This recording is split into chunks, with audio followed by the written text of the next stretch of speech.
morning and welcome back to the lecture series on performative gender and religions in South Asia. So, we are going to start with a new module today on Bhakti tradition, right? Bhakti, when we talk of the Bhakti tradition or the Bhakti cult, we need to understand that it emerges from within what we call as Hinduism today.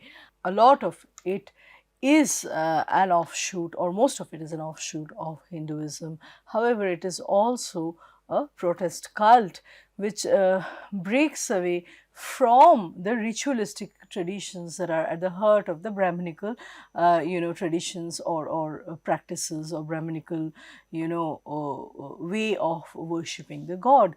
The pomp and show and more specifically the caste system that is inbuilt, that is a part of a very important part of the Brahminical system or Brahminical way of dividing the society. So, it is important to remember that Bhakti movement emerges from below. It is essentially a grassroots movement.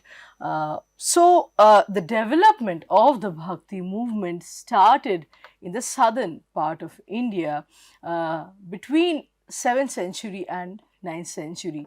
Bhakti is a way of attaining the God through appeals, especially meant for those devotees that do not have other ways of reaching the God, other ways referring to Gyan or Karma. So, there are basically three yogas. So, the Hindu tradition understands that there are three major paths for reaching the God. One is the Gyan Yoga, through scriptural knowledge, reading, learning, knowing.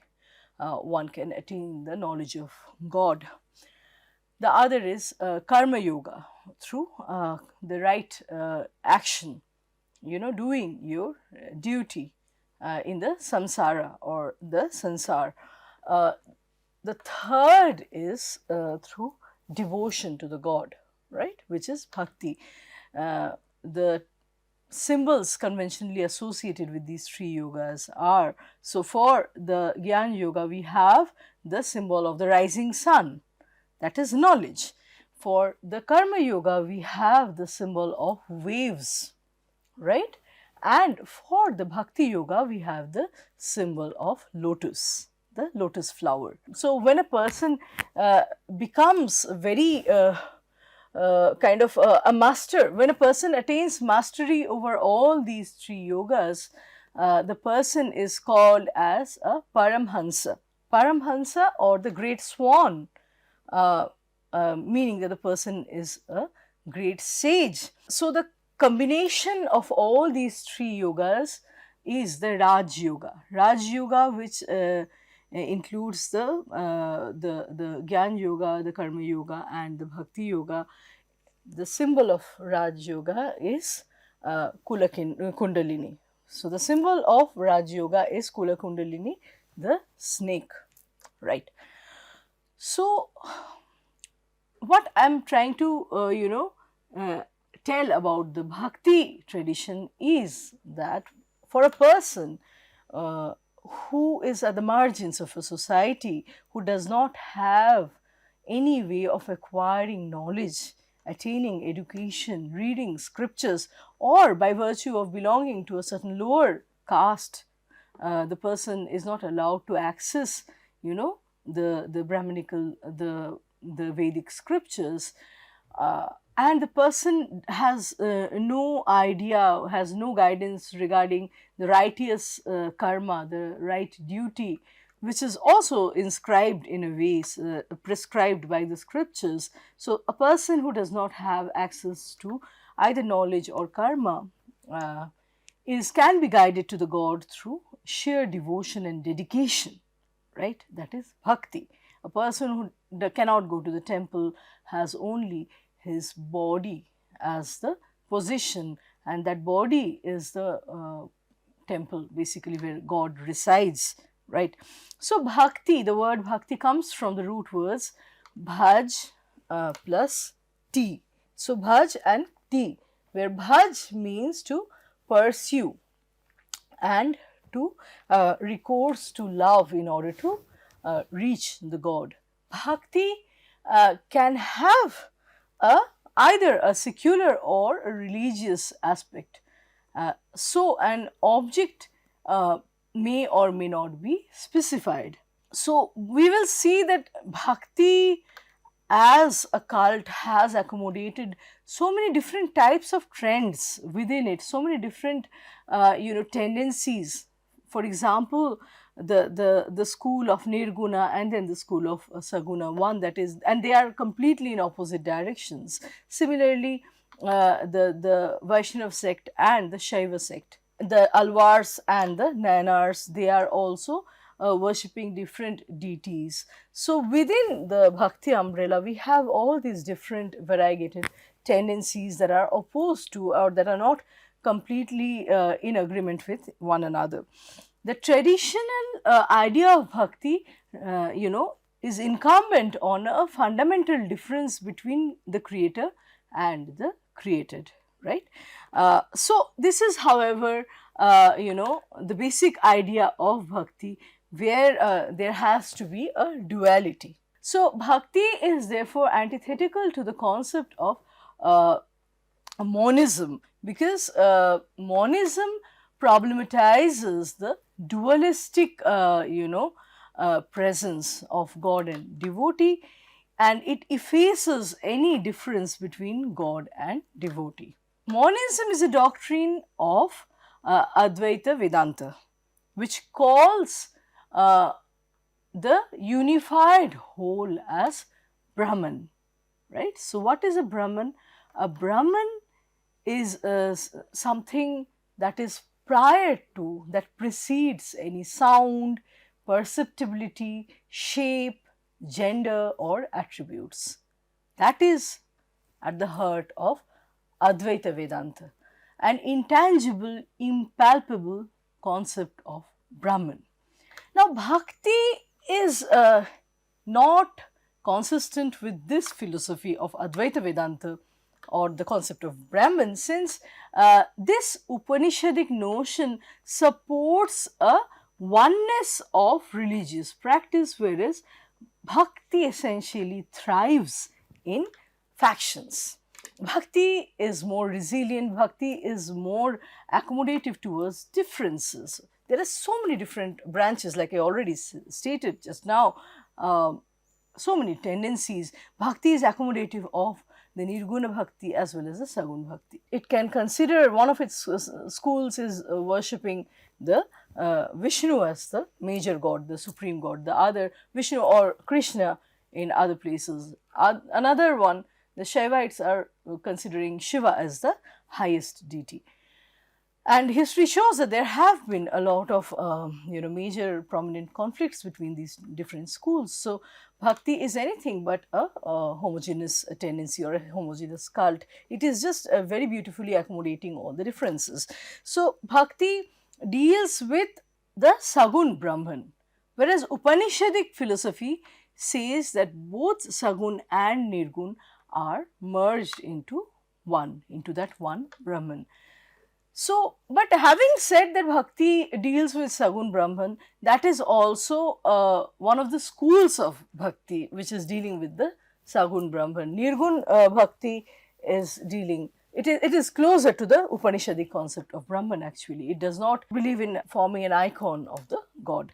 So, bhakti entails a concrete personal God and establishes a personal relationship with such a God instead of worshipping the deity as a shadow of one's mind, a tendency that one finds in the Upanishadic concept of Brahman. So, bhakti problematizes, in fact, the concept of Nirgun, because so although Nirgun bhakti is part of bhakti tradition, bhakti as such problematizes the idea of Nirgun. It's not very happy with the idea of Nirgun because bhakti has different streams or different manifestations of love within it. Bhakti is celebrating love for God, and this could be different streams of love or different manifestations of love. It could be the love of a servant. So we have these different bhavs, right?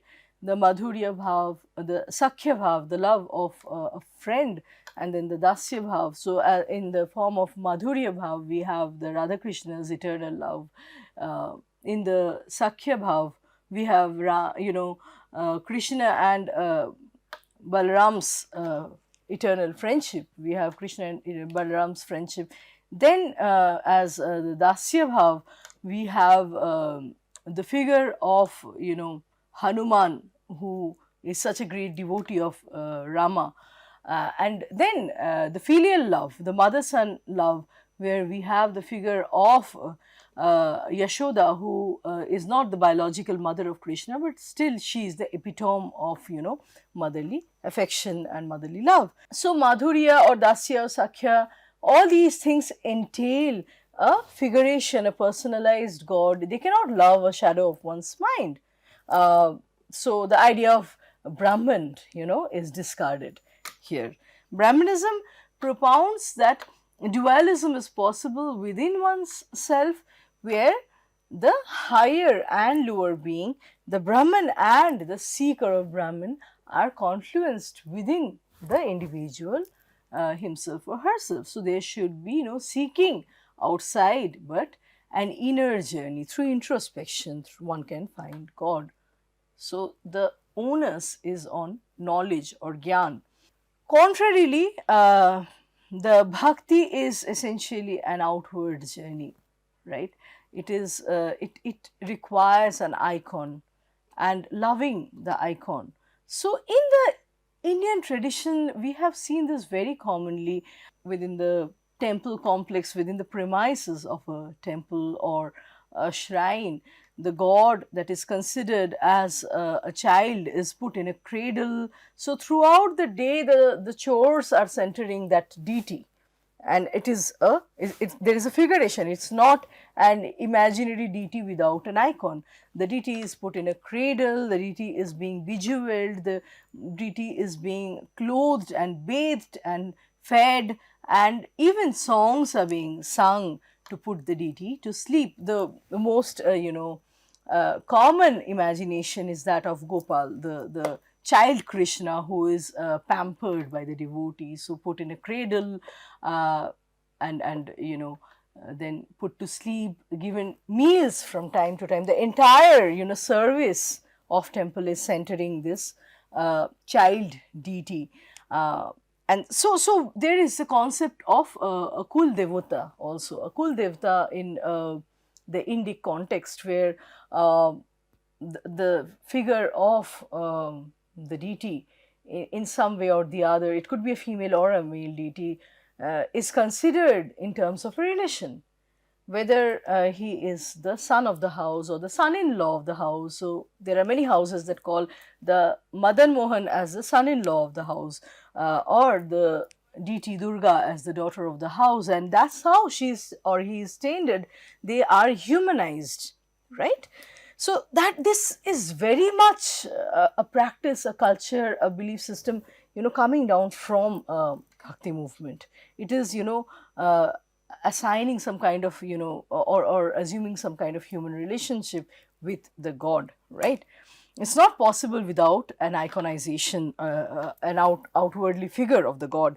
So Srimad Bhagavad Gita perceives bhakti as the supreme form of yoga, although that can be contested, as bhakti is not in contradistinction to gyan or karma after a point.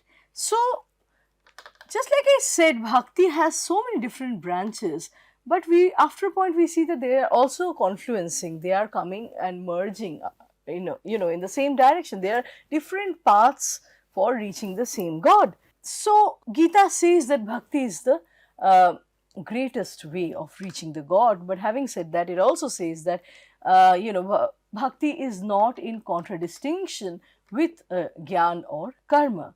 They kind of coexist. So even Shankaracharya, who was a great proponent of Upanishadic Brahman and an epitome of the Gyan Yoga, talks about bhakti, right?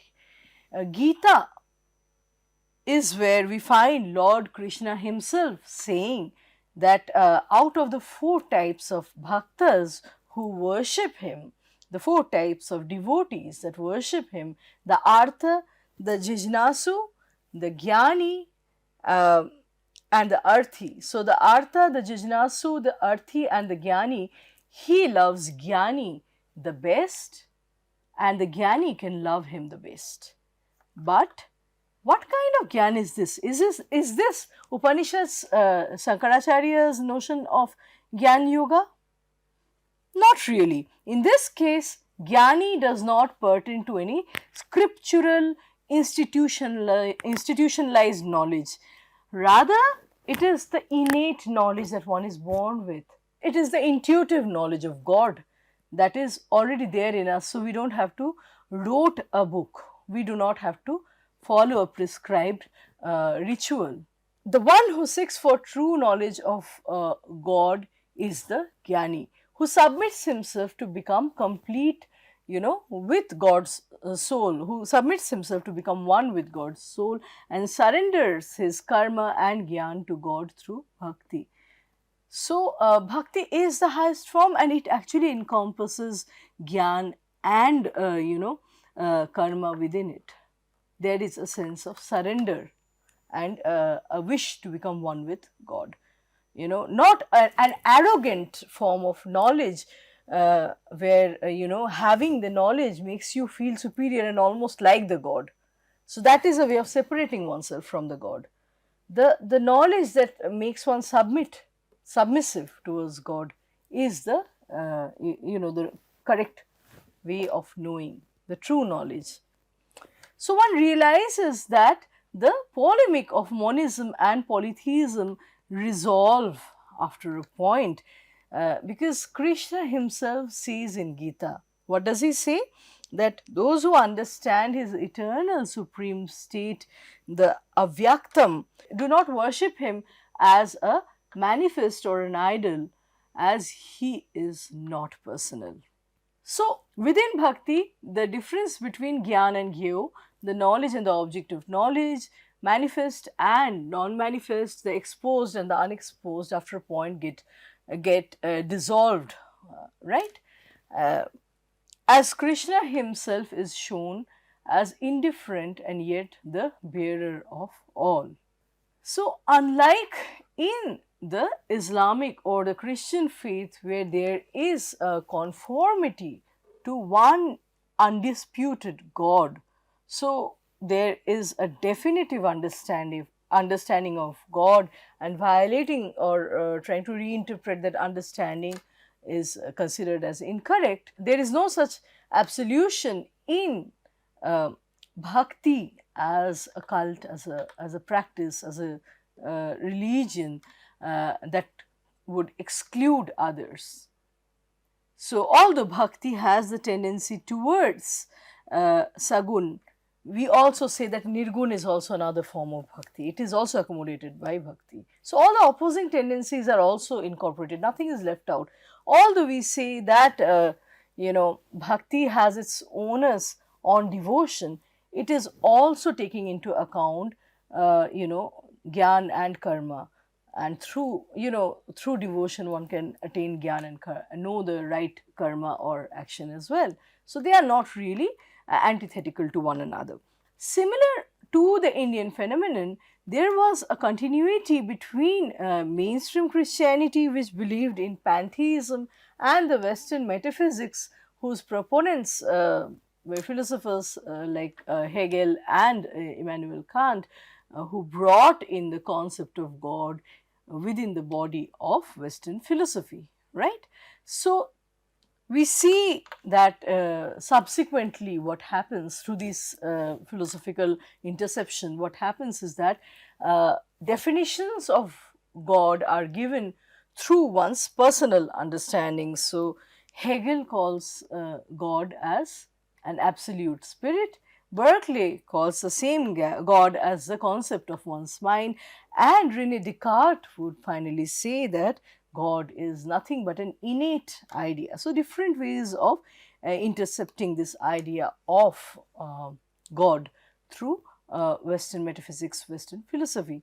So, Western scholars like H.T. Colebrook marginalized Hindu polytheism, and they would rather focus on Upanishad, and they stated that the essence of the Hindu religion lies in monotheism. At the same time, they critique Advaita Vedanta. So all those, their onus is on monotheism. They are critiquing Advaita Vedanta, calling it as a glorification of self, with so much of inward journey, just worshipping a shadow of one's mind. There is only a glorification of self, right? But unlike the narcissistic notion of self that emerges or that arises in the West, the Upanishadic self, the Advaita Brahman, has been largely misunderstood by the Western scholars. So, Brahman is not an individual I. It is not an insistence on the individual I that can be divorced from God's existence, right? So, there is no concept of individuality within the Indian tradition, and by extension, even within the South Asian, practices and belief systems by and large. Even we could say that in the Indo-Chinese understanding of religion, it is vastly community centric, right? The I that emerges is not separated from we, and within this collective, the meaning of God also emerges. So, God is not somewhere outside of or something abstract or abstruse and unreachable to the commoners, to the common people. God resides among the people in the Indic context, right? So, here again, knowledge and bhakti become complementary and inseparable, right? As for revelation and self realization, one needs self knowledge, which can be achieved through devotion. So, we see that rather than knowledge and bhakti being, opposed or opposite tendencies, they complement one another. One cannot be fully realized without the other.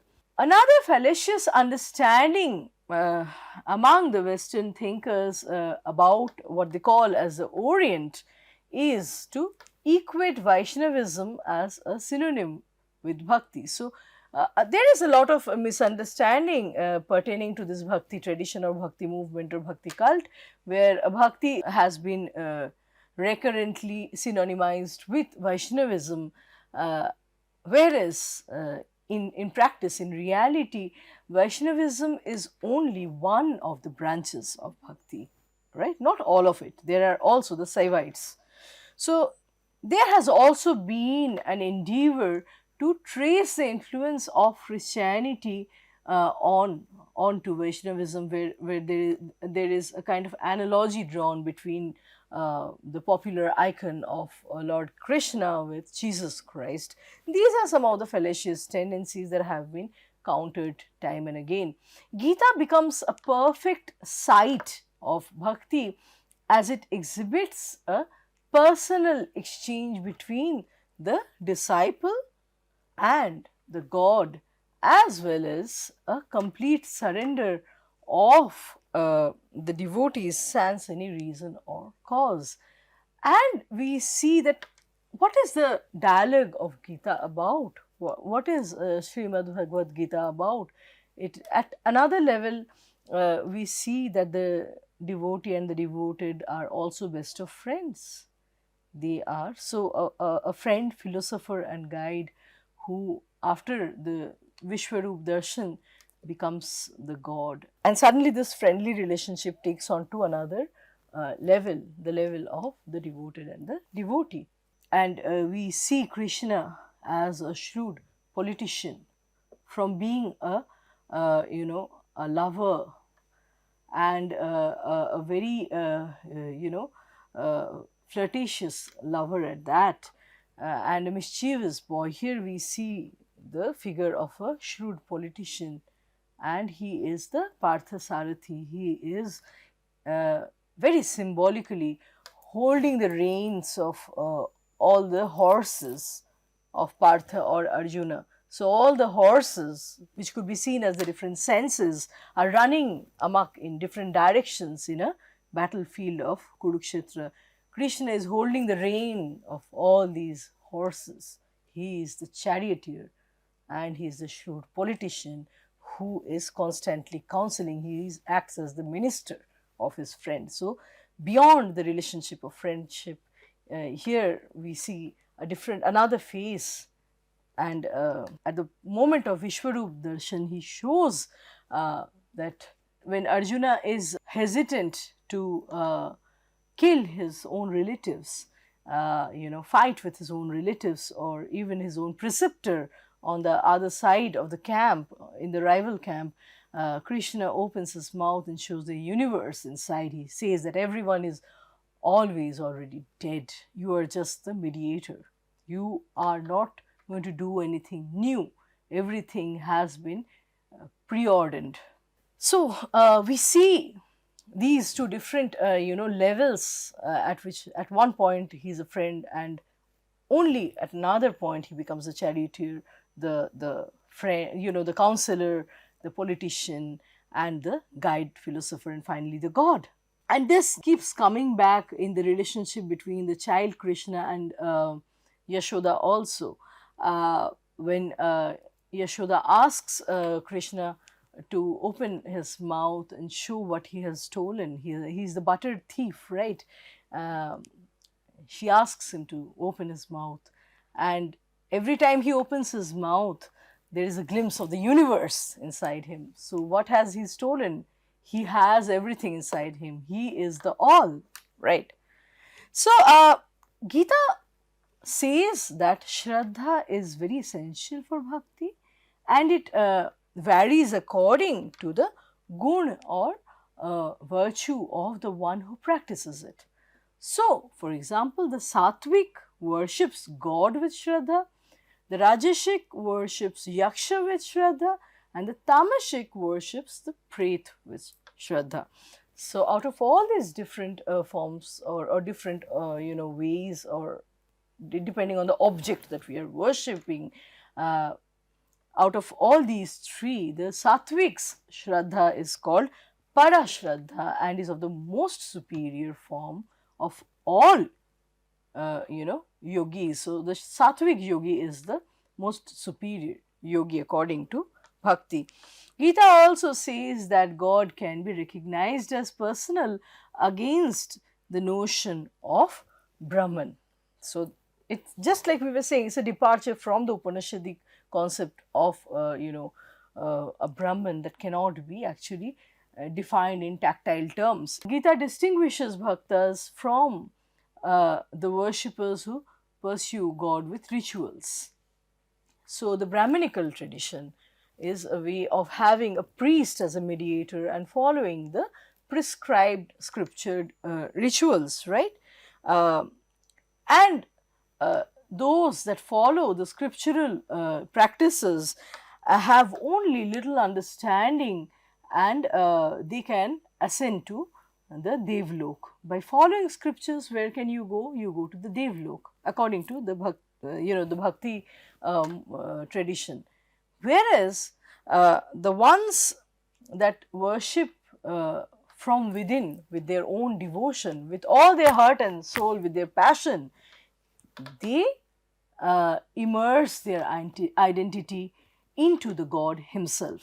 Where do they go? They do not go to any loka, they go into the God himself. The four pioneering figures of Vaishnavism are Ramanujan, Madhavan, Nimbarka, and Ballava, who accommodate Advaitavad within the concept of duality, right? And this they do through adjusting the sectarian deity within Nirgun Brahman, or conversely, they identify the Brahman with the attributes of Saguna. Saivites refuted Shankar's tenet that there is no difference between Jiva and Brahman, right? And they called Shiva as the cause who is unlimited, whereas Jiva as the effect who is limited, right? So, Jiva and Shiva are not the one. This is where Upanishadic Brahman is coming from, non-duality. Whereas the Shaivites would say that Shiva is the cause who is unlimited, whereas Jiva is the effect, Jiva or the ephemeral life, the, the worldly forms, right? Living forms, they are the effect and they are limited. Similarly, Advaita encourages sectarian thought by calling Shiva as Maheshwar, the highest deity. While Shvetaswara Upanishad describes Shiva as exceeding all subtle substance or attributes, Pashupatya Yoga Sutra denotes Shiva as the Lord of all beings, right? So, Pashupatya Yoga Sutra says that all beings are bound by some pada or limitations, right? Whereas Pashupati is their absolute and instrumental cause. So, Pashupatya Yoga Sutra has 5 fundamental ideas. A. Karya or exploration of the universe, that is effect. B. Karan or cause, which is none other than Shiva himself. C. Yoga, which is the method of union with Brahman. D. Vidhi or ritual that consolidates a sect by observing certain common practices, contributing to a uniform identification, such as formation of a sect called the Veerasaivas, who carry the sign of a Shivlinga on their body.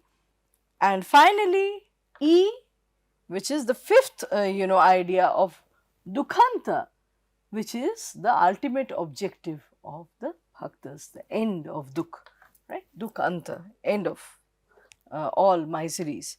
According to the Pashupatya Yoga Sutra, the ways of liberation are charya or service to the deity, kriya or invoking him with affection that pertains to personal bhavs, right? That's where bhakti, that is at the root of bhakti. What is kriya? Kriya is invoking the God with affection, and there are certain personal relationships established with the deity, personal bhavas such as vatsalya, dasya, sakhya, madhurya, and finally, another way of liberation that it suggests is jnana, which gives the ultimate feeling of union and yoga. So, according to Pashupatya Yoga Sutra, the different ways of liberation are charya or service to the deity, kriya or invoking him with affection, which pertains to personal bhavas or vatsalya, dasya, sakhya, madhurya, so establishing personal relationship with the God. Then jnana, which gives the ultimate feeling of union, and then finally yoga. And then finally jnana, which gives the feeling of union or yoga with God. So, negotiating with the Shaiva Siddhanta, Pashupatya Yoga Sutra shows that Jiva and Shiva are abhinna and non-separate, yet there is a scope of distinction or anyata. The Saivites are saying, what the Saivites are saying has been exactly reflected in the Vaishnavite schools as well. We will see that. I mean, this concept of abhinna and yet anyata, right? They are non-separate, but there is a scope of distinction. That is exactly what Radha and Krishna are. Radha is an extension of Krishna's identity, his mirror reflection, right?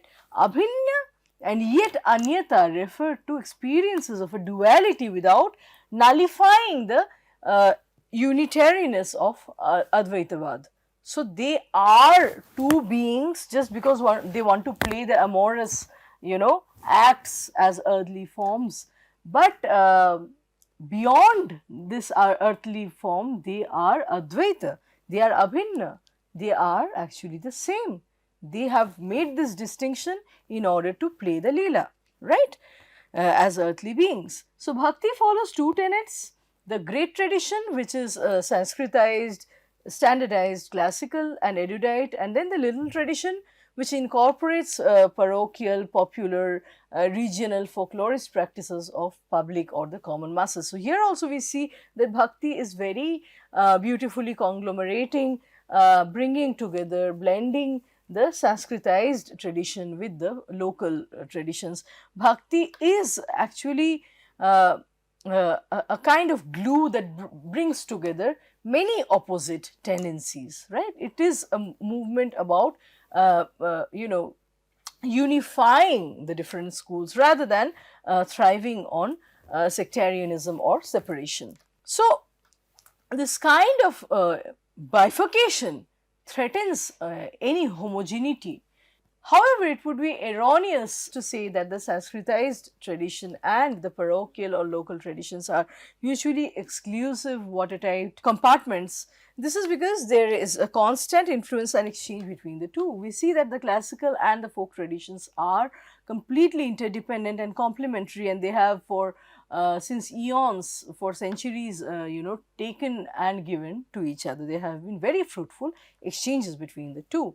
So, for example, Mahabharata is an epic written in Sanskrit. However, its historical propagation leads to many folk renditions of the mainstream plot, whereas practices like Ramlila, right, in the northern part of India shows a reclaiming of the scriptural source material of Ramayana. Ramlila is reclaiming the scriptural source of Ramayana, Valmiki's Ramayana, through many, diversified, ramified understandings, and it goes on to become a pan-Indian experience, right?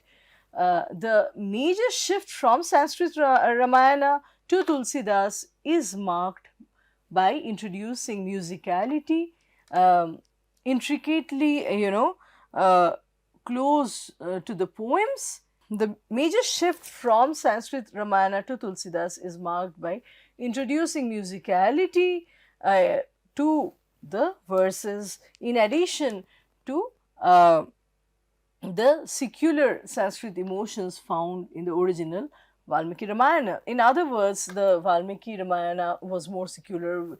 It's a journey within the Indian history of the figure of the icon of Rama, from being a prince Rama, a prince, to a lord. He is undergoing some deification. There is a deification of Rama. By the time he reaches the Bhakti movement, he is being treated and by Tulsidas, a Bhakti poet, he becomes Lord Rama, right? And there are certain portions from Ramayana that are meant to be incorporated or interspersed with the religious practices, the chalisas, the chaupais that are being written, right?